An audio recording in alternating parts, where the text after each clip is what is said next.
దేవుడి దగ్గర ఓట్లతో మొదలైన రుణమాఫీ పొలిటికల్ పంచాయతీ మళ్ళీ ఆ దేవాలయాల వద్దకే చేరుతోందా?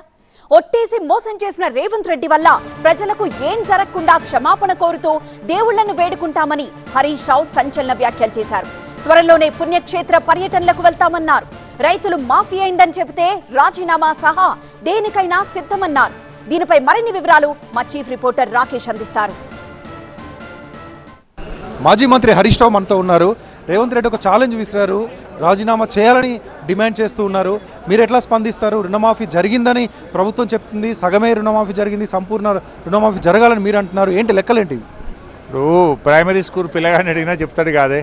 రేవంత్ రెడ్డి క్యాబినెట్ మీటింగ్ అయిన తర్వాత 31,000 కోట్ల రుణమాఫీ చేయబోతున్నాము, 46 లక్షల మంది రైతులకు రుణ విముక్తి కలిగించబోతున్నామని స్వయంగా రేవంత్ రెడ్డి క్యాబినెట్ మీటింగ్ తర్వాత చెప్పారు.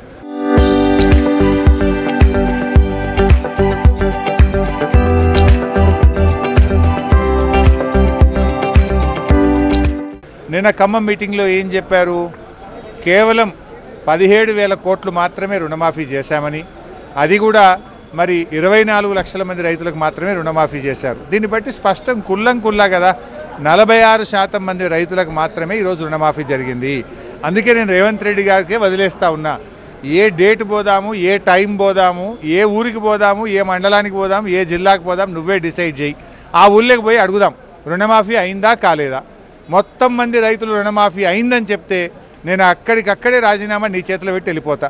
లేదు కాలేదని ఆ ఊర్లో ఎవరైనా రైతులు చెప్తే నువ్వు రాజీనామా ఇవ్వడానికి సిద్ధంగా ఉన్నావా అని రేవంత్ రెడ్డిని అడుగుతున్నా. అది నీ ఆప్షనే. నీ కొండారెడ్డిపల్లి పోదామా, నీ కొడంగల్ పోదామా, రాష్ట్రంలో ఏ గ్రామానికి పోదామన్నా నేను సిద్ధం. ఇవాళ ఎందుకు రైతులు ధర్నాలు చేస్తున్నారు? రాష్ట్ర వ్యాప్తంగా ఇలా రైతులు ధర్నాలు చేస్తున్నారు. ఇవాళ మా బీఆర్ఎస్ పార్టీ కార్యాలయానికి 1,16,000 మంది రైతులు మాకు రుణమాఫీ కాలేదని మా ఆఫీస్కు వాట్సాప్ కాల్లో ఈరోజు ఫిర్యాదులు వచ్చినాయి. 1,16,000 ఒక్క మా ఆఫీస్కే వచ్చినాయి. అంటే ఈ రాష్ట్రంలో ఎన్ని లక్షల మందికి రైతులకు రుణమాఫీ జరగలేదు? నువ్వు ఏం చెప్పినావు? ఆ రోజు 31,000 కోట్లు అన్నావు కదా, చేసింది 17,000 కోట్లే కదా, మరి మిగతా 14,000 కోట్లు రుణమాఫీ జరగనట్టే కదా. ఇది నీ మాటనే కదా, నా మాట కాదు కదా. అంటే నువ్వే ఒప్పుకున్నావు. ఈరోజు చెప్పింది 31, చేసింది 17, అంటే 14,000 ఎగబెట్టినవా?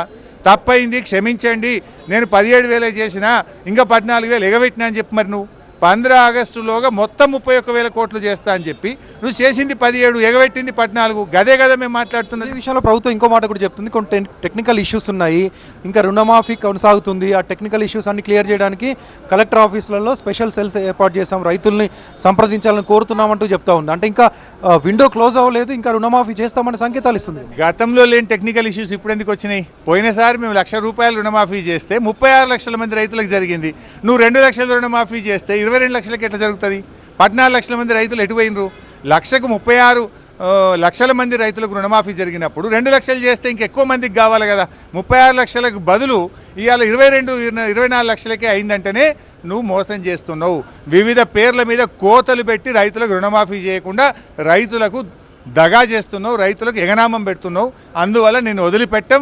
చివరి రైతుకు రుణమాఫీ అయ్యేదాకా బీఆర్ఎస్ పార్టీ రైతుల పక్షాన పోరాటం చేస్తారు. సీఎం ఓట్లేసిన ప్రతి గుడికి మీరు వెళ్తా అంటున్నారు, మీరేం చేస్తారు? గుడికి వెళ్ళి ఏం చేస్తారో మీరు చూడండి. ఎందుకంటే ఈ ముఖ్యమంత్రి గారు రైతు ద్రోహమే కాదు, దైవద్రోహం చేసిండు. సో పాలకుడే దైవద్రోహం చేస్తే రాష్ట్ర ప్రజలకు ఏదైనా నష్టం జరగయిక్క అన్నది నా బాధ. అందువల్ల దేవుని దగ్గరికి పోయి ఈ పాపాత్ముని క్షమించు, ఈ ప్రజలకు, తెలంగాణ ప్రజలు మంచి వాళ్ళు, ఈ ప్రజలకు ఏమి కీడు కలిగించొద్దని ఆ దేవుణ్ణి వేడుకోవడానికి వెళ్తాం. Thank you. ఇది ఖచ్చితంగా ఒక సవాల్ విసురుతున్నాను. రాష్ట్రంలో ఏ గ్రామంలోకైనా వెళ్ళి మాట్లాడదాము, ఆ గ్రామ ప్రజలను అడుగుదాము. గ్రామంలో సంపూర్ణంగా రుణమాఫీ అయింది, అందరికీ రుణమాఫీ అయిందంటే నా రాజీనామాను అక్కడే ఇచ్చేస్తాను, రుణమాఫీ కాలేదని అక్కడున్నటువంటి రైతులు చెప్తే రాజీనామాకు మీరు సిద్ధమా అంటూ రేవంత్ రెడ్డికి సవాల్ విసురుతున్నారు హరీష్ రావు. అదేవిధంగా రేవంత్ రెడ్డి సీఎంగా ఎక్కడెక్కడికైతే ఒట్లు వేసి రుణమాఫీ చేస్తామని చెప్పారో ఆ గుడిని సందర్శిస్తాను, ఆ గుడిని సందర్శించి అక్కడే దేవుణ్ణి వేడుకుంటాను, రాష్ట్రానికి ఏం జరగకుండా కాపాడాలని చెప్పేసి హరీష్ రావు అంటున్నారు. Vote studio.